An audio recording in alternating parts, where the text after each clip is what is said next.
Hello అండి. ఈరోజు మినప సున్నుండల తయారీ విధానం చూసుకోవచ్చండి. పక్కా కొలతలతో ఎలా తయారు చేయాలో చెప్తాను. ఇప్పుడు దీనికి ఈ కప్‌తో నేను పొట్టు మినపప్పు తీసుకున్నాను.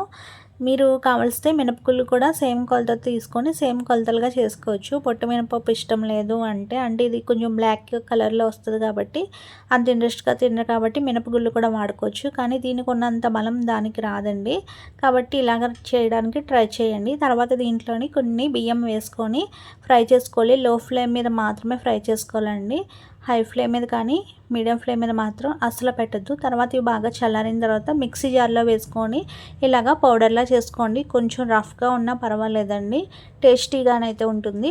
తర్వాత మనం తీసుకున్న కప్పుతో మినపప్పు తీసుకున్న కప్పుతో ఇలాగ బెల్లం తీసుకొని ఇంకో పావు వంతు వరకు వేసుకోండి. కొంచెం షుగర్ ఎక్కువ తినేవాళ్ళు అయితే కొంచెం హాఫ్ వరకు అంటే కప్పున్నర వరకు వేసుకోండి.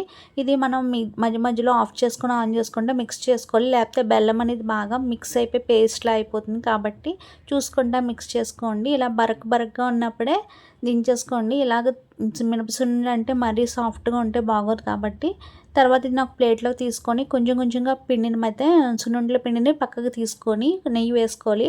అంటే మనం ఏ కప్తో అయితే పప్పు తీసుకున్నామో అదే కప్తో నెయ్యి తీసుకొని చూపిస్తున్నాను. లాస్ట్లో ఎంత మిగిలిందో కూడా మీకు చూపిస్తాను. ఈ పిండికి ఇలా కొంచెం కొంచెంగా వేసుకోవాలి. ఒకవేళ ఉండలు చుట్టడం అవ్వకపోతే కనుక మళ్ళీ కొంచెం నెయ్యి వేసుకొని మళ్ళీ మిక్స్ చేసుకుంటే ఇలాగా మనం సున్నుండలు అయితే రెడీ చేసుకోవాలి.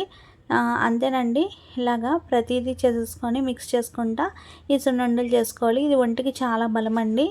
ఇది కనుక పిల్లలకి రోజుకి ఒకటి తింటే కనుక వాళ్ళు చాలా హెల్తీగా ఉంటారు. ఎముకలు కూడా దృఢంగా ఉంటాయి. పిల్లలే కాకుండా పెద్దలు కూడా దీన్ని తీసుకోవచ్చండి. చూసారు కదా, మినప సున్నుండలు రెడీ అయిపోయినాయి. ఈ మాత్రం నెయ్యి అయితే నాకు మిగిలింది. ఒక కప్పు పప్పుకి ఒక కప్పు నెయ్యి తీసుకుంటే ఈ మాత్రం మిగిలింది. దీన్ని బట్టి మీకు పర్ఫెక్ట్గా తెలుస్తుంది ఎంత నెయ్యి ఉండాలి అనేసి. అంతేనండి, మినప సున్నుండలు అయితే రెడీ అయిపోయినాయి. చాలా బాగుంది కదండి. చాలా కమ్మగా టేస్టీగా ఉంటాయి. నచ్చితే కనుక మీ ఫ్రెండ్స్ అండ్ ఫ్యామిలీకి షేర్ చేయండి.